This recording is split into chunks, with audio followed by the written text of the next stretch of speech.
We live in a society where success is gauged as being wealthy, respected, or famous.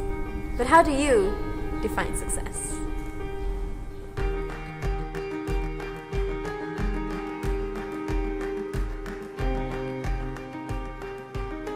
On this episode, we sit down with a visionary and passionate entrepreneur. He's a big dreamer who's constantly expanding his horizons.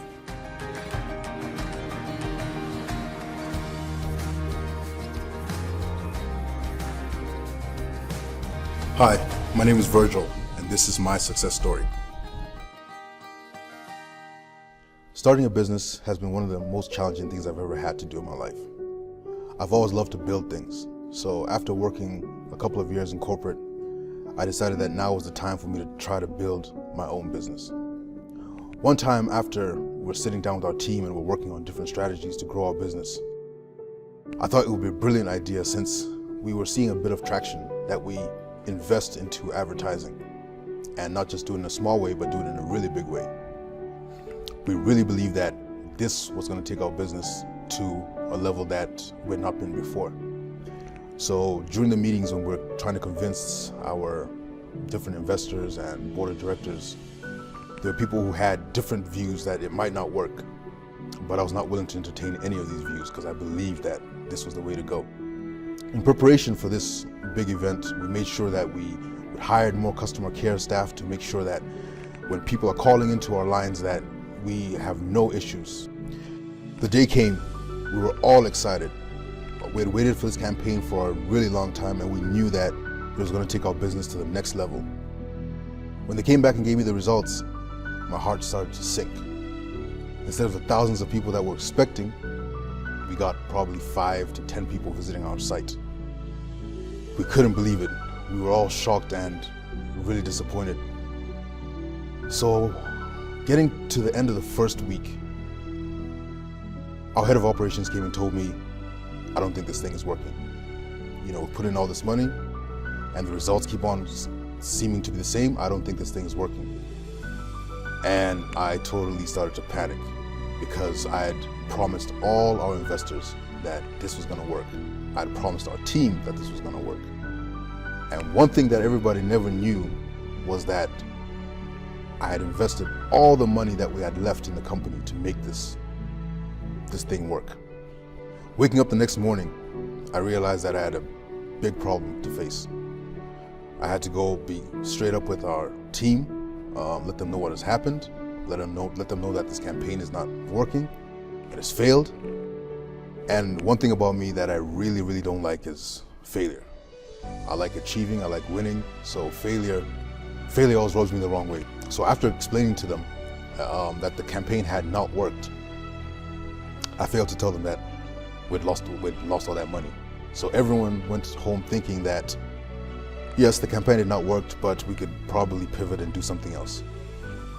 So I'd wake up every morning, I would not go to work, I'd sit and think about what's the next move. My brain just was locked, didn't have anything to do.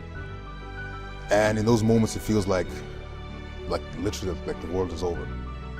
During that time when I was just going through all that whole process, our head of operations came and we decided just to talk about the business. And as we looked at what we were doing, we realized that what we're trying to do actually wasn't the wrong thing. We actually realized that the way we had built this campaign, we'd done it the other way around. Everything we're supposed to be doing, we'd done it the opposite way. And when we realized that, it helps us to see that we could still move on with our business, move on with our company, if we changed a couple of things. The next challenge we had to face was we had no more money. So we actually had to face up to the team and let them know, listen, we have no more money, but we figured out how we can make this work. That was another tough conversation. Telling people that for maybe the next couple of months, we're gonna have to work without getting paid, really after you're the one who's actually messed up everything. One of the hardest things to do as a leader is watching people maybe suffer for mistakes that you have made. And seeing my team being able to give me that support and positive feedback for the mistakes that I had made really gave me the energy and the passion to really want to make this thing work. And seeing them working every day, coming to work every day, knowing that they're not going to get any money at the end of the month, really gave me that drive to want to make things succeed. I think the biggest lesson that I've learned through going through that challenge and through that hard time is whenever you're going through that really, really difficult time, it's always really good to get support. Usually we try to do things by ourselves, and like in my case, I felt like I was a leader and I was responsible for everything, so let me try to handle it all on my own and try to fix everything by myself. But that was never going to work. Now we're at a point where our business is growing. I'm the CEO of Deal City, and we've been working on some exciting projects. We're expanding to new countries, and our team has been growing, and I'm really excited about the next stage. I think this is a testament to show what happens when you don't give up. When you are in trouble, you are able to seek support and move on to the next level. I'm Virgil, and this is my success story.